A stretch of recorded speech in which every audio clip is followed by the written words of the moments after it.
नमस्कार। Loud farmer show में आपका स्वागत है। हम जब ये बातचीत शुरू कर रहे हैं तो हम एक खतरा उठा करके बातचीत कर रहे हैं कि शायद इस समय आप बजट भाषण सुन रहे होंगे।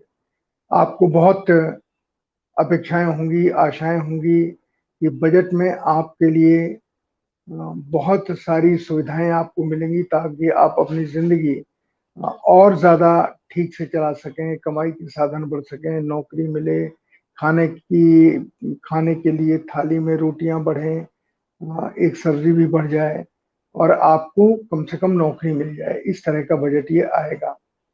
मैं भी आपकी तरह से बहुत ही आशान्वित हूं और ये प्रार्थना करता हूं कि आज जो बजट आए वो बजट इन अपेक्षाओं को, आपकी इन आशाओं को पूरा करें, आपके इन सपनों को साकार करने में कम से कम 4 कदम आगे बढ़ने की सलाहियत रखे, इच्छा शक्ति रखे, ताकत रखे। पर इस बजट की व्याख्या करना और इसे समझने के लिए 4-5, 3-4 घंटे का समय चाहिए, क्योंकि अक्सर जो बजट बनाते हैं वो जगलरी करते हैं, वो शब्दों का खेल करते हैं, चीजों को उलझाते हैं और समझने के लिए थोड़ा समय चाहिए।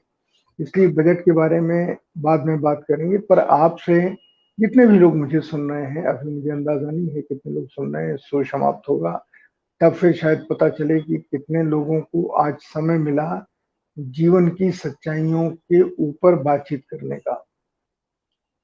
जिस एक चीज के बारे में बहुत चिंता व्याप्त हो गई है वो चिंता ये है कि पहले सोशल मीडिया पर अगर किसी ने कोई कार्टून बना दिया तो आज की सरकारें उसे सरकार का विरोध मान करके उसके खिलाफ थानों में मुकदमा लिखा देती हैं। उसके बाद अगर किसी पत्रकार ने ये दिखा दिया कि मिड डे मील में किसी स्कूल में किसी प्रदेश के पूरा चावल नहीं मिल रहा है और बच्चों को नमक और चावल खाने के लिए दिया जा रहा है, बाकी सारी चीजों का पैसा भ्रष्टाचार की भेंट चढ़ किसी की जेब में या किन्हीं किन्हीं की जेब में जा रहा है। अगर उसने ये सच्चाई दिखा दी कि बच्चों को दोपहर के खाने में क्या मिल रहा है तो उस पत्रकार को जेल भेज दिया जाता है पकड़ के कि इसने सरकार की बदनामी की। ऐसे पत्रकारों के सर पर भी गिरफ्तारी की तलवार लटकती है जो इस देश के वरिष्ठ पत्रकार हैं। वरिष्ठ पत्रकार का मतलब जिनका नाम हर सत्ताधीश के पास है और वो सत्ताधीश चूंकि उसे खरीद नहीं पा रहा है इसलिए उसे समाप्त करना चाह रहा है। और छुटभइये नेता किसी देहात के थाने में उसके खिलाफ एफआईआर लिखाते हैं। एक उदाहरण विनोद दुआ जी का है, पर ऐसे बहुत सारे उदाहरण हैं। उत्तर प्रदेश में तो पत्रकारों की हत्याएं, पत्रकारों का उत्पीड़न, पत्रकारों की मारपीट, इन्हीं सारे सवालों पर पिछले 3 साल में काफी हुई है। बिहार भी इसका अपवाद नहीं है और मध्य प्रदेश भी इसका अपवाद नहीं है, जहां पर सरकारों ने पत्रकारों को अपना निशाना बनाया। पर अब जिस चीज से सबसे बड़ा खतरा सामने आ रहा है वो ये कि एक व्यक्ति सारी गड़बड़ियां करता है, टेलीविजन के ऊपर, न्यूज चैनल्स के ऊपर उसकी बाइट चलती है और वो सोशल मीडिया में भी खुलेआम कहता है कि जब मैं क्यों आत्मसमर्पण करूं, जब सारी मेरा मन करेगा, जब सच्चाई सामने आएगी तब मैं समर्पण करूंगा। उसके पहले वो कह चुका है कि मैंने लाल किले के ऊपर अंदर घुसा, मैंने झंडा लगाया, मैंने क्यों झंडा लगाया, किन के कहने पे लगाया, ये सब उसने कहा। और मुझे लगता है वो जो घुसा तो उसके हाथ में 2 फोटोग्राफ थे। एक फोटोग्राफ प्रधानमंत्री जी के साथ है और एक फोटोग्राफ गृह मंत्री के साथ है और 2-3-4 फोटोग्राफ धर्मेंद्र, हेमा मालिनी के साथ हैं और मौजूदा सांसद सनी देओल के साथ हैं। वो फोटो दिखा करके किसकी हिम्मत है कि उसे रोकता, और वो किससे टास्क लेके आया, इन में से किसी से तो टास्क लेके आया या नहीं लेके आया, तो उसका फोटो इनके पास कैसे पहुंचा। और जब मैंने प्रधानमंत्री जी को सुना कल मन की बात में कि उन्हें इतना दुख हुआ कि 26 जनवरी को जो लाल किला में कांड हुआ, जिस तरीके से झंडे का अपमान हुआ, उससे उन्हें बहुत दुख हुआ। और प्रधानमंत्री के इस दुख में हमारे जैसे लोग भी शामिल हैं, बहुत सारे लोग शामिल हैं, क्योंकि उन्हें दुख 26 तारीख को ही हो गया था। कल प्रधानमंत्री जी ने इसे व्यक्त किया और व्यक्त करने के बाद मैं ऐसा नहीं मानता कि उनके ध्यान में ये नहीं है कि वो उस अपराधी के साथ फोटो खिंचा रहे हैं जिसकी वजह से उन्हें दुख हुआ। उन्हें दुख किसानों के आंदोलन की वजह से शायद नहीं हुआ, लेकिन लाल किले पे जो घटना हुई उसकी वजह से हुआ। जैसा उन्होंने कहा, जैसा मैंने समझा, अब मैं हम सब मंदबुद्धि हैं तो हम उतना ही समझेंगे जितना प्रधानमंत्री के मुंह से शब्द निकलेंगे। और वो व्यक्ति उनके पास फोटो खिंचाने आया, उसके पहले उनके ऑफिस ने उसकी जानकारी ली होगी, उसकी हरकतों की जानकारी ली होगी, लेकिन प्रधानमंत्री कार्यालय भी इस सवाल पे खुद चुप है और देश की खुफिया एजेंसियां भी इस सवाल पर चुप हैं कि ये लाल किले में घुस कैसे गया। क्या दरवाजा तोड़ा गया या दरवाजा खोला गया? दरवाजा तोड़ा गया तो गोली क्यों नहीं चली दरवाजा तोड़ने वाले पर? और अगर खोला गया तो किसने खुलवाया और पुलिस ने उनका साथ क्यों दिया? पुलिस तो वहां बैठी हुई देखती रही, बल्कि उसकी अगवानी करके उसे लाल किले में भेजा गया। ये बात मैं इसलिए कह रहा हूं क्योंकि इस व्यक्ति को अब तक पुलिस पकड़ नहीं पाई है। वो कह रहा है कि मैं अपनी मर्जी से सरेंडर करूंगा। दूसरी तरफ किसान नेताओं के खिलाफ लुकआउट नोटिस जारी है। लुकआउट नोटिस उनके खिलाफ होता है जो दाऊद इब्राहिम जैसे लोग होते हैं, जो आर्थिक अपराधी होते हैं, जो इस देश से भागने वाले होते हैं, जिनके पासपोर्ट रखवाए जाते हैं। अब वो किसानों के साथ हो रहा है। क्या ये शब्द इस्तेमाल करना लॉकआउट, क्या इस देश के किसानों के सम्मान में कोई नया तमगा है? ये बात मेरी अगली बात से इसका रिश्ता जोड़ता है जो मैंने अभी कहा। अब किसान आंदोलन की रिपोर्टिंग टेलीविजन चैनल जिस तरह से कर रहे हैं और वो लगातार ये सरकार के ऊपर दबाव डाल रहे हैं कि सेना का सहारा लेके, पुलिस का सहारा लेके जो लोग भी किसान आंदोलन कर रहे हैं और तीनों कृषि कानूनों को रद्द करने की मांग कर रहे हैं, उन लोगों को सीमा से और रास्तों से हटा दिया जाए। गोली चलानी पड़े, जेल में बंद करना पड़े, पानी फेंकना पड़े, रात की सर्दी में कुछ भी करना पड़े, पर इन्हें वहां से हटाया जाए।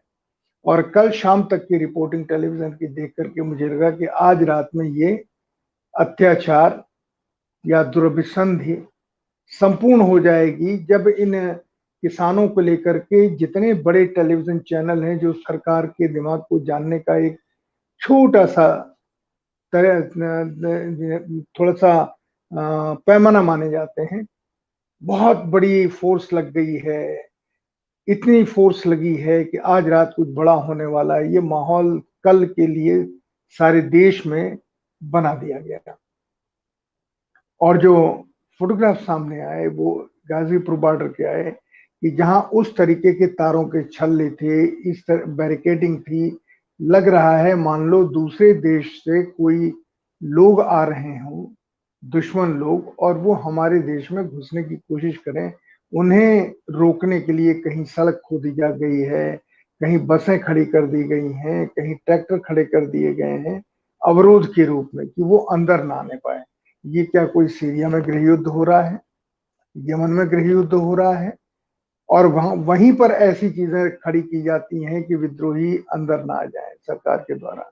क्या किसानों को विद्रोही मानती है सरकार? मुझे लगता नहीं है मानती है, लेकिन जो अफसर हैं उन्होंने जिस तरीके का माहौल बनाया, जिस तरीके की बात की, उससे ये जरूर लगा ये देश का तो नहीं मानते इन्हें। अब अगर बागपत में पंचायत हुई कि वहां से लोग कह रहे हैं कि चलो सिंगू बॉर्डर पर भी चलो, या चलो तो टिकरी बॉर्डर पर भी चलो, इन्हें कमजोर मत होने दो। पंजाब से आए हुए लोग सिंगू बॉर्डर पर हैं, वो उनके यहाँ से सैकड़ों हजारों ट्रैक्टर आ रहे हैं, हर गांव से एक आदमी आ रहा है। इस चीज को सरकार या सरकार से मोहब्बत करने वाले अफसर जो स्थिति बिगाड़ने में माहिर होते हैं, वो इसको जिस तरह से देख रहे हैं उसकी झलक हमने कल देखी। जिस तरह की भीड़ देखी सुरक्षा बलों की, पुलिस की, पैरामिलिट्री फोर्सेस की, जिस तरह का हमने माहौल देखा कि जो तारों की बड़ी बड़ी बाड़ें हैं, जिस तरीके के अवरोध खड़े किए गए हैं, उसने चिंता में डाल दिया। कि क्या सरकार अपने ही देशवासियों को, अपने ही नागरिकों को देश विरोधी मानने लगी है, उन्हें गद्दार मानने लगी है। यानी जो सरकार का विरोध करे, पहले सिर्फ कहावत होती थी कि वो देशद्रोही है, लेकिन अब लग रहा है किसानों को भी सरकार देशद्रोही मान रही है। ये बात मैं इसलिए कह रहा हूं कि बार बार मैं कह रहा हूं, मेरी अगली बात इससे जुड़ी हुई है। टेलीविजन चैनल वहां कवर कर रहे हैं और वहां खड़े होकर के वो किसानों के खिलाफ और सरकार के पक्ष में एक बाइट लेना चाहते हैं कि कोई कह दे कि हमने ये आंदोलन खत्म कर दिया, हम जा रहे हैं। किसानों ने अपनी तरफ से एक विनम्रता दिखाई, उन्होंने कहा कि प्रधानमंत्री ने हमसे अपील की है, हम उनसे जरूर बात करेंगे, उनकी बात के ऊपर सोचेंगे, पर प्रधानमंत्री भी कम से कम कानूनों को रद्द करने की तो बात मान लें। हम प्रधानमंत्री जी से बात करेंगे, देश के प्रधानमंत्री हैं, दुनिया में संदेश नहीं जाना चाहिए कि प्रधानमंत्री ने खुद एक अपील की और हमने उसे अस्वीकार कर दिया। पर उस अस्वीकार करने के साथ साथ अगर हम आपकी बात की इज्जत रखते हैं तो आप भी किसानों की पगड़ी की, पग कहते हैं पगड़ी, उसकी इज्जत तो रखो। लेकिन इसके ऊपर सरकार कुछ नहीं कह रही है। प्रधानमंत्री जी ने सिर्फ इतना कहा कि कृषि मंत्री एक फोन कॉल दूर है। अब देखिए कितना अच्छा जुमला है कि जैसे 15 लाख 20 लाख आपके अकाउंट में आएंगे, कृषि मंत्री सिर्फ किसानों से या मैं किसानों से एक कॉल दूर है।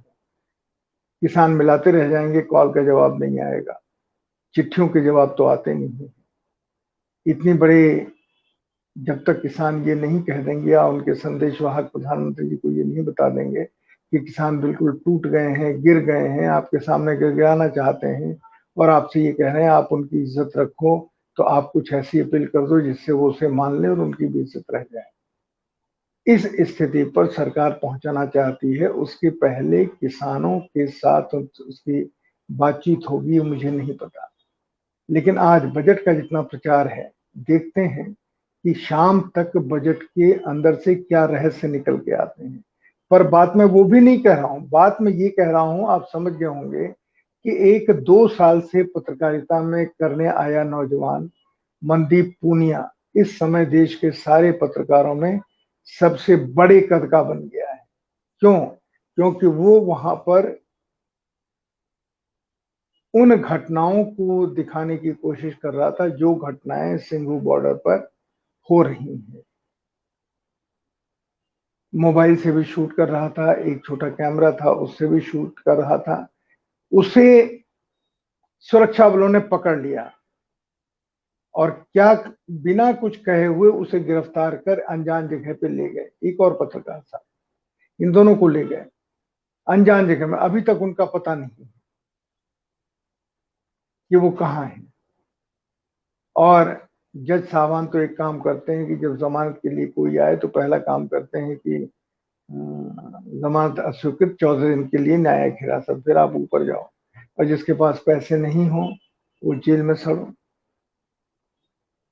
मनदीप पूनिया ने इस देश के उन पत्रकारों की आंखें नीची कर दी जो देशभक्त पत्रकार हैं, लेकिन उन बेशर्म पत्रकारों के चेहरे पर एक मुस्कान ला दी जो सरकार से छुप छुप करके कह रहे हैं कि जितने ऐसे पत्रकार हैं सबको गिरफ्तार करो।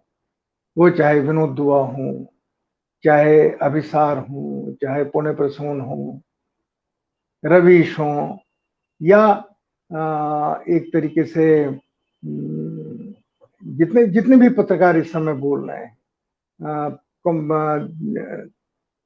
कमर वहीद नकवी हो, शीतल हो, इन सब लोगों को गिरफ्तार कीजिए क्योंकि आपके खिलाफ झंडा उठाए हुए हैं।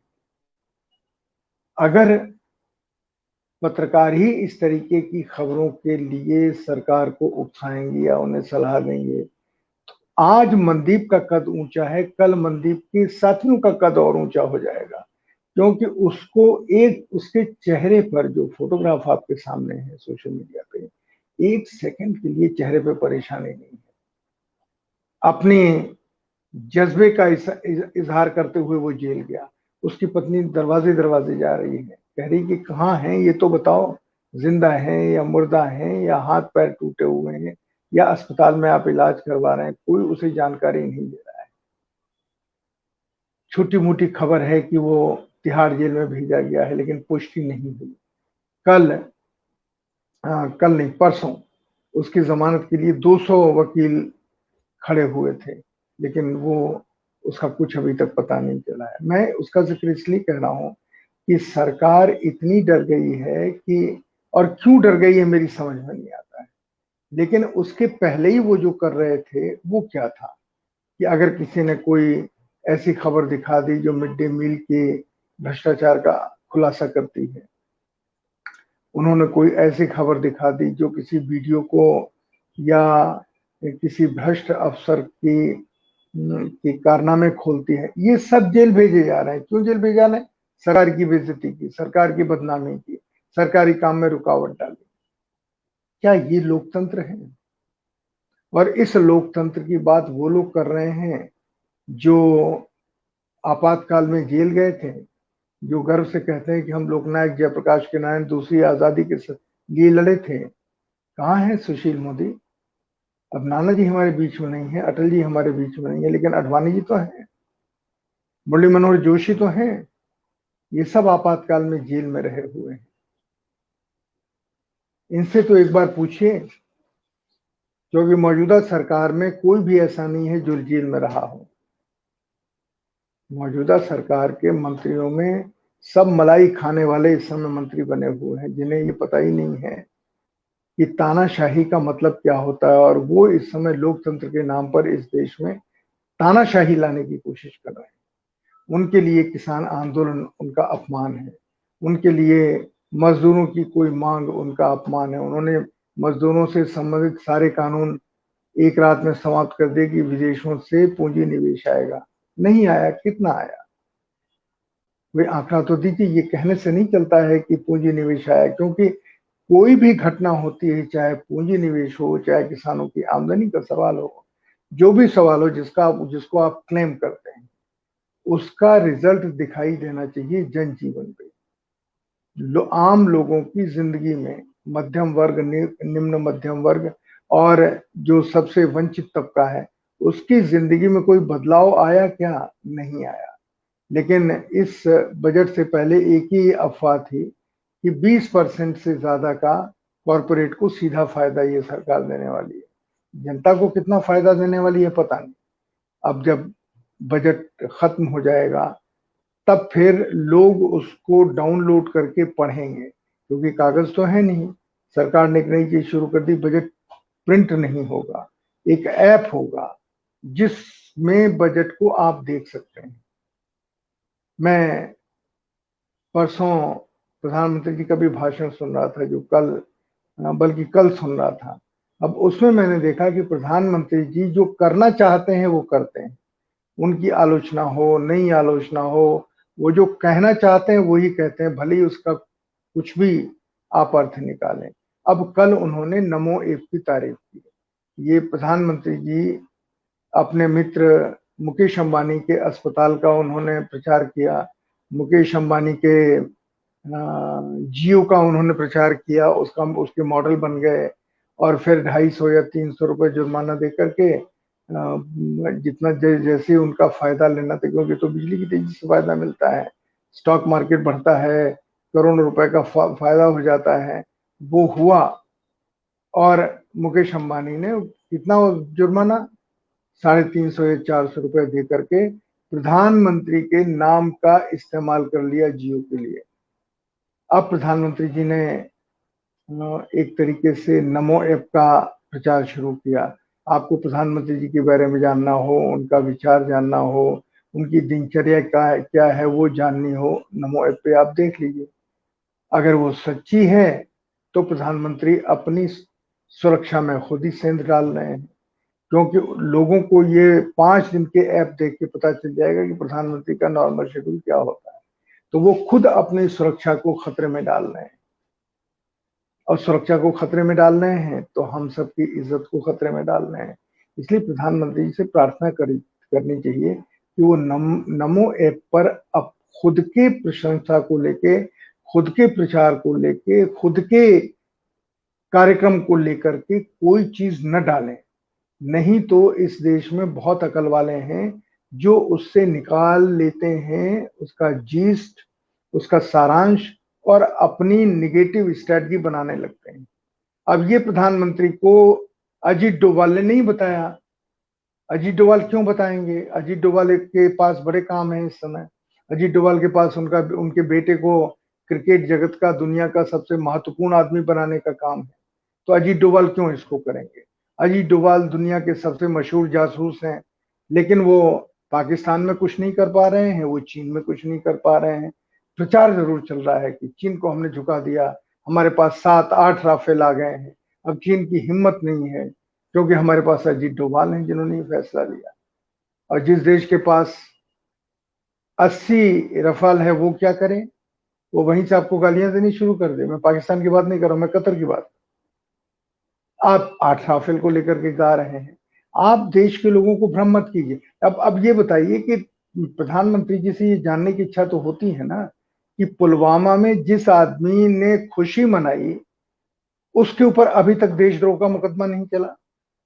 और एक पत्रकार, नया पत्रकार, जिसका 2.5 या 3 साल का भी अनुभव नहीं है पत्रकारिता में, लेकिन जज्बा है उसमें, नौजवान है, उसमें जज्बा है कि मैं सही दिखाऊंगा, उसके फुटेज को लेकर के आप उसके ऊपर देशद्रोह का मुकदमा लगा के और जेल में गिरफ्तार कर लेते हैं। कल प्रेस क्लब की मीटिंग हुई दिल्ली में, जिसमें पत्रकारों के खिलाफ देशद्रोह का मुकदमा लगाने की काफी आलोचना हुई। लेकिन जिन लोगों ने भी सरकार का विरोध किया, उन्हें पुलिस ने अपनी लिस्ट में लिख लिया होगा, दिल्ली पुलिस में, ये मान के कि इनसे किन किन तारीखों को बदला लिया जाएगा। ये सारी बात मैं इसलिए कह रहा हूं, ये सब इस देश के किसान आंदोलन को तोड़ने का एक साजिश भरा कदम है। किसानों का आंदोलन क्यों तोड़ना है? क्योंकि किसान गांधी जी के सिद्धांतों पे चल के शांतिपूर्ण है, शांतिपूर्ण ढंग से बैठे हुए हैं। किसानों को किस तरह अशांत करो। अब मैं एक चीज आपको बताऊं, मैं देख रहा था सिंघू गांव, जिसको लेकर के बहुत पुलिस ने वायदे किए, गांव के लोग आए हैं हटाने के लिए सत्याग्रहियों को। गांव वाले सत्याग्रहियों के साथ में। हाँ, उस गांव में जितने भारतीय जनता पार्टी के समर्थक हैं, वो साथ नहीं है, लेकिन उनकी संख्या 15-20 से ज्यादा नहीं है, लेकिन दिखा दिया कि पूरा गांव साथ है। ये हमारे टेलीविजन के जो भक्त माफ कीजिएगा, जो दरबारी एंकर हैं, वो इसी चीज में लगे हुए हैं कि सारा गांव इनका विरोध कर रहा है। चाहे राजस्थान बॉर्डर पे हो, चाहे चाहे गाजीपुर बॉर्डर पे हो, चाहे पंजाब बॉर्डर पे हो, चाहे हरियाणा बॉर्डर पे टिकरी में हो, सब लोग इनका विरोध कर रहे हैं। लोग खड़े हो गए और गांव वाले कह रहे हैं सोशल मीडिया पे बेचारे कि ये हम तो इन लोगों के साथ हैं, शांतिपूर्वक बैठे हैं, हमारे लिए लड़ रहे हैं। हाँ, तो पूछा गया जब एक कई लड़कियां जर्नलिस्ट हैं, उन्होंने पूछा सोशल मीडिया पे, उन्होंने पूछा तो फिर ये कौन है लोग हैं जो कह रहे हैं कि हम इसी गांव के हैं, टिकरी के हैं या संगू के हैं? उन लोगों ने कहा हम नहीं जानते, यहाँ तो सब गुंडे घूम रहे हैं और हमको आके घेर के कहते हैं कि हमारे साथ वीडियो बनवाओ और कहो कि हम इसी गांव के हैं। उनका कि हम नहीं कहते हैं, हमारे ऊपर पुलिस दबाव डाल रही है कि तुमको हम जेल में भेज देंगे। अब बताइए, गांव वाले डिनाई कर रहे हैं और कह रहे हैं कि ये कोई और हैं, हमारे गांव के नहीं हैं, हमारे गांव के जो लोग बता रहे हैं वो भी झूठ है टीवी के ऊपर। लेकिन हम क्या करें, ये चले जाएंगे, फिर हमारे पीछे पुलिस लग जाएगी। क्या पुलिस का ये काम रह गया है? कई जगह गांव से आ रहा है कि पुलिस किस तरीके से बिहेव कर रही है। हमारे परम संत, परम आदरणीय योगी आदित्यनाथ जी की पुलिस गांव गांव में जाकर के लोगों से कह रही है अगर कोई गया तो समझ लेना उसकी महिलाओं के साथ क्या होगा, उसके घर में क्या होगा, अगर कोई गया गाजीपुर बॉर्डर आंदोलन में शामिल होने के लिए। ये पुलिस का काम है। पुलिस का काम है पकड़ना अपराधियों को। लेकिन पुलिस कैसे पकड़ेगी? मैं आपको एक उदाहरण छोटा सा देता हूँ। अभी इजराइल इजराइल एम्बेसी के दरवाजे पर एक विस्फोट हुआ। अब मुझे लगा कि मुझे उन लोगों से पूछना चाहिए जो शिया मुसलमान हैं, जो उनके नेता हैं, क्योंकि इजराइल का ने आरोप लगाया कि ये हमारे ऊपर आतंकवादी हमला है, और सरकार ने फौरन निकाल लिया कि जो जिनका ईरान से कनेक्शन है, जो कभी ईरान जाते हैं, कुल मिला के जो शिया मुसलमान है वो इसके पीछे हैं। ये चैनल्स ने निष्कर्ष निकाल लिया। तो मैंने एक शिया धर्मगुरु से पूछा, वो धर्मगुरु ने हमसे जो कहा वही मैं वैसा दोहराता हूँ, शब्द में कॉमा इधर उधर लग सकता है, पर सुन लीजिए। मैंने उनसे कहा कि ये इजरायली दूतावास पे ईरान से जुड़े हुए लोगों ने या ईरान के धर्म के जो लोग हैं अपने देश में शिया धर्म के, उन लोगों का क्या कहना है इसके ऊपर। तो उनका कि देखिए संतोष भाई, हम एक चीज मानते हैं कि दुनिया में अगर 100% बुद्धि है, उसमें 90% इजराइल के पास है, बाकी 10% दुनिया में बाकी लोगों के पास है, जिसमें आप भी शामिल हैं, मैं भी शामिल हूँ, हर देश का साधारण आदमी शामिल है।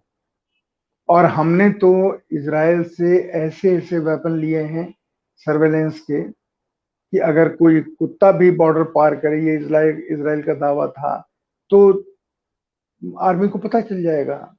तभी तो हमने इतने महंगे उपकरण खरीदे। इजराइल की अपनी एम्बेसी जब दूसरों के वो उपकरण भेजती है, तो उसके उपकरण उसके एम्बेसी में तो लगे ही होंगे ना। सरकार का सीसीटीवी खराब है, चलो वो तो मान लिया, लेकिन आपके अपने सीसीटीवी होंगे, आपके अपने कैमरा होंगे, आपके अपने सैटेलाइट होंगे, जो जो आपके ऊपर नजर रखे होंगे ऊपर से कि कहीं कुछ हो सकता है ना। इजराइल को का बहुत विरोध करते हैं, हालांकि राजनीतिक तौर पे आज इजराइल उतना कमजोर नहीं है।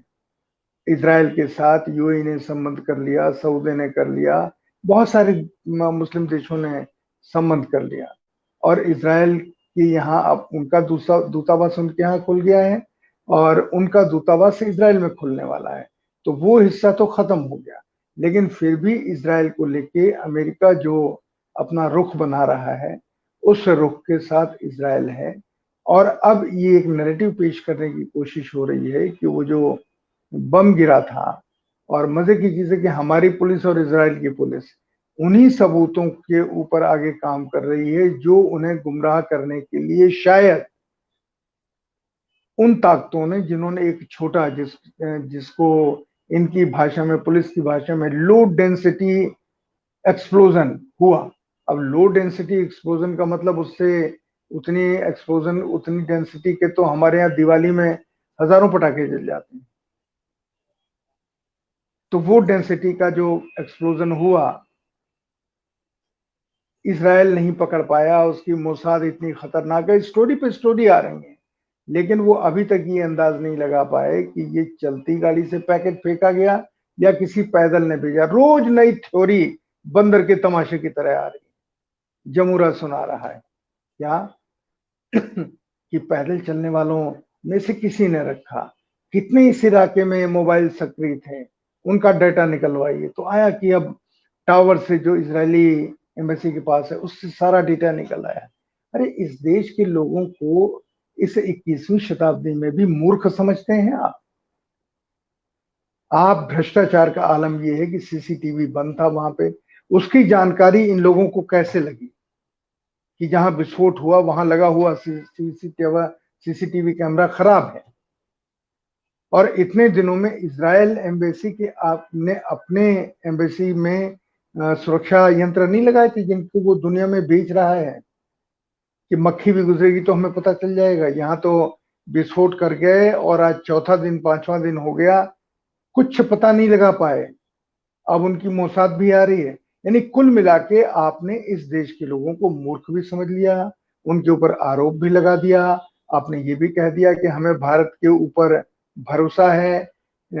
हमारे एनएसए ने, अजीत डोभाल ने इसराइल के एनएसए से बात कर ली, उसने उसने भी कह दिया कि हाँ सब ठीक है, लेकिन इसके बावजूद मीडिया में खबरें प्लांट हो रही हैं और कमिश्नर कह रहे हैं कि नहीं ये आतंकवादी हमला नहीं है, लेकिन मीडिया लगातार कह रहा है ये आतंकवादी हमला है। ये छोटी बड़ी साजिश का रिहर्सल था। आप लोगों को एक ऐसा तमाशा दिखा रहे हैं जिस तमाशे की सच्चाई में फंसकर आप किसी बड़ी वारदात को होने देंगे। कहां गई हमारी इंटेलिजेंस? जिसने ये नहीं बताया। फिर इसके बाद एक और खबर आई कि हमारी इंटेलिजेंस इनपुट आ गया था कि इजराइल एम्बेसी के आसपास कुछ होगा। तो इस बात को वहां खड़ी पुलिस ने या सुरक्षा बलों ने क्यों नहीं सीरियसली लिया? दिल्ली पुलिस ने क्यों सीरियसली नहीं लिया? कुछ भी मीडिया में चला दो और सोच लो कि इस महान देश के ये महामूर्ख लोग हैं जिनको कुछ भी परोसो परस जाएगा, और परस रहा है। किसानों को लेकर के जो चिंताएं सही हैं, वो इस देश के बहुत सारे लोगों को जब वो सोशल मीडिया पे उल्टी करते हैं तब पता चलता है ये किसान देशद्रोही हैं, इन्हें पकड़ लेना चाहिए, ये कैसे रास्ता रोके हैं, देश के लोग परेशान हैं। अरे ये लोग देश के लोगों के लिए ही हैं।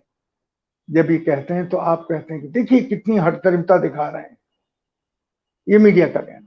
तो मैं सिर्फ इतना कहना चाहता हूँ, आज बजट आ रहा है, उस बजट को ध्यान से देखिए और सबसे बड़ी चीज इसके ऊपर ध्यान दीजिए कि आपके लिए लड़ने वाले लोगों की अगर 2 बातें कोई अपने मोबाइल में रिकॉर्ड कर लेता है तो वो देशद्रोही हो जाता है और वो जेल में भेज दिया जाता है। जैसे मनदीप के, उनका कुछ पता नहीं, पत्रकारों ने एक धरना दिया, पत्रकारों ने अपना कर्तव्य पूरा किया, लेकिन अब ये सरकार जिसने पत्रकारों को पालतू बना लिया है, कहते हैं कि अंग्रेजों ने बहुत सारे अल्सेशियन कुत्ते पाल रखे थे हिंदुस्तानियों के रूप में, अब वही इस समय हो रहा है कि अल्सेशियन के रूप में आपने पत्रकारों में बहुतों को पाल रखा है। तो इसलिए सिर्फ पत्रकारों के समझने से नहीं होगा, क्योंकि वहां यहां तो यही टेलीविजन चैनल के दलाल अमित शाह जी को या लोगों को राय देते होंगे इसको और नैप कर दो तो आपके खिलाफ सारी बात बंद हो जाएगी। ये लोग आपके खिलाफ अफवाह फैला रहे हैं, आपकी इज्जत बिगाड़ रहे हैं। मैं सारी बात इस तकलीफ में कह रहा हूं कि इन पत्रकारों को, बहुत सारे पत्रकारों को एहसास है कि हमने वो हिम्मत नहीं दिखाई जो इस नौजवान मनदीप ने दिखाई, जिस तरह से वो हाथ हिलाते हुए गया, ये जानते हुए गया कि उसके साथ पुलिस बदसलूकी करेगी, ये जानते हुए गया कि हो सकता है वो लौट के ही ना आए, ये भी ये मान के गया कि हो सकता है उसकी जाते समय या आते समय उसकी हत्या कर दी जाए, क्योंकि ये नंगे चेहरे तानाशाही व्यवस्था के होते हैं। अब यहाँ मेरा सवाल है प्रधानमंत्री जी से और गृह मंत्री जी से कि क्या हमने लोकतांत्रिक परंपराओं को तिलांजलि दे दी है?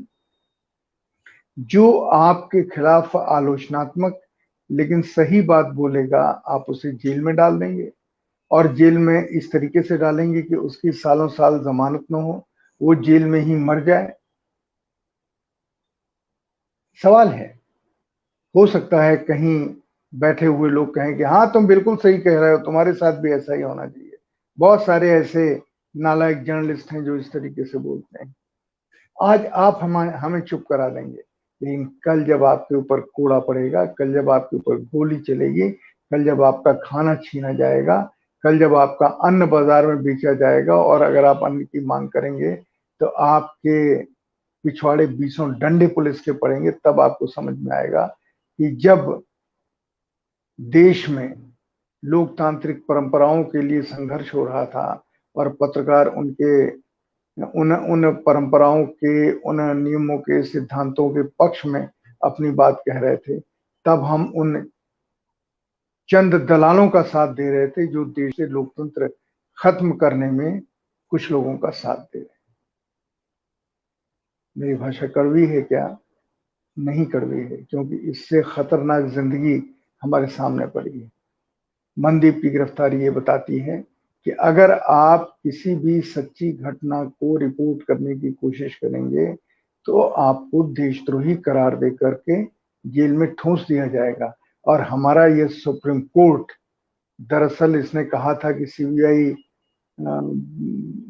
तोता है पिंजरे का, दरअसल तोता तो शायद, माफ कीजिएगा, सुप्रीम कोर्ट है जो उन चीजों के ऊपर ध्यान नहीं दे रहा जो इस लोकतंत्र को दुर्भाग्यपूर्ण बनाने में लगे हुए हैं। एक ही आशा थी लोकतंत्र में और एक ही आशा होती है कि जब कार्यपालिका बात न सुने, न्यायपालिका बात न सुने, विधायिका बात न सुने, जब पत्रकार आपकी बात न सुने, तब देश में लोकतंत्र को बचाए रखने का आखिरी सहारा, आखिरी आशा देश की न्याय व्यवस्था होती है। सर्वोच्च न्यायालय होता है, आखिरी आशा का केंद्र। लेकिन सर्वोच्च न्यायालय तो अपने प्रति लोगों में ये विश्वास पैदा करता जा रहा है कि अब ये भी निष्पक्ष नहीं है, अब ये भी देश में लोकतंत्र के पक्ष में नहीं है। क्यों ऐसा हो रहा है, इसको कौन सोचेगा? मुझे लगता है कि यहाँ पर भी फिर मुझे देश के प्रथम शक्तिशाली व्यक्ति का नाम लेना चाहिए, श्री नरेंद्र मोदी का, कि उन्हीं के अंदर अगर ये इल्हाम हो, उन्हीं के अंदर अगर ये साहस हो, उन्हीं के अंदर ये समझदारी हो कि वो लोकतंत्र को बचाए रखने के लिए कुछ तो करें। उन्होंने बहुत सारी चीजें श्रीमती इंदिरा गांधी की अपनाई हैं, पर ये साहस उनमें क्यों नहीं है जो इंदिरा गांधी ने आपातकाल को खत्म करने से पहले अपने परिवार के, अपने सारे नजदीकी लोगों की सलाह को अनदेखा कर दिया। आर के धवन साहब नाम के एक सज्जन थे, उसी कमल मलाकर के बहुत अच्छे दोस्त थे, उनके यहाँ मेरी उनसे कई बार बातचीत हुई। एक बार वो यही बता रहे थे कि इंदिरा गांधी का आपातकाल हटाने का फैसला उनका अपना था, संजय गांधी भी उसके पक्ष में नहीं थे, सिद्धार्थ शंकर रे, जगजीवन राम, जितने उनके साथ थे, कोई हटाने के पक्ष में नहीं। लेकिन इंदिरा जी ने शायद इस नाते कि मैं देश में तानाशाही का प्रतीक न बन जाऊं इतिहास में, उन्होंने वो हटा लिया। ये साहस भी तो इस देश में आज की सरकार चलाने वालों में किसी में होना चाहिए। इंदिरा जी की सारी बुराइयां आप अपनाते जा रहे हैं, इंदिरा जी की अच्छाई अपनाने का साहस नहीं है। जब सोचता हूं तो लगता है कि फिर उसी वाक्य से अपनी बात खत्म करूंगा। लगता है कि श्री पत्रकारों के परमश्री, पद्मश्री, पद्म भूषण पत्रकारों की इस भीड़ में एक 3 साल से 2 साल से पत्रकारिता कर रहा मनदीप पूनिया बहुत बड़े कद का हो गया है, बहुत बड़े कद का।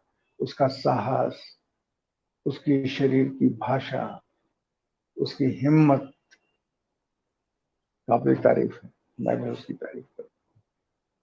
और हम कोशिश करेंगे शाम को कुछ पत्रकारों के साथ बात करके कि ये कौन सा नया ट्रेंड सरकार चलाने जा रही है या चला चुकी है, चलाती जाएगी। जब हम 5:30 बजे बातचीत करेंगे तब आप पाएंगे, ज्यादा विस्तार से समझ पाएंगे कि इस देश में सिर्फ किसानों का विरोध नहीं हो रहा है, किसानों के विरोध को जो कवर करने की कोशिश कर रहे हैं, उन्हें किस तरीके से खामोश कराने की कोशिश हो रही है।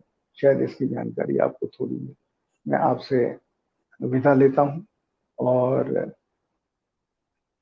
इस कार्यक्रम को, जो कार्यक्रम हम किसानों के लिए करते हैं, पर आज हमने इसको किसानों को कवर करने वाले साहसी पत्रकारों को भी समर्पित किया है। आपसे थोड़ी सी बातचीत की, आपसे विदा लेता हूं। आशा है 5:30 बजे आप वक्त निकालेंगे, तब तक इस बजट की भी बहुत सारी बातें आपके सामने आ जाएंगी। नमस्कार।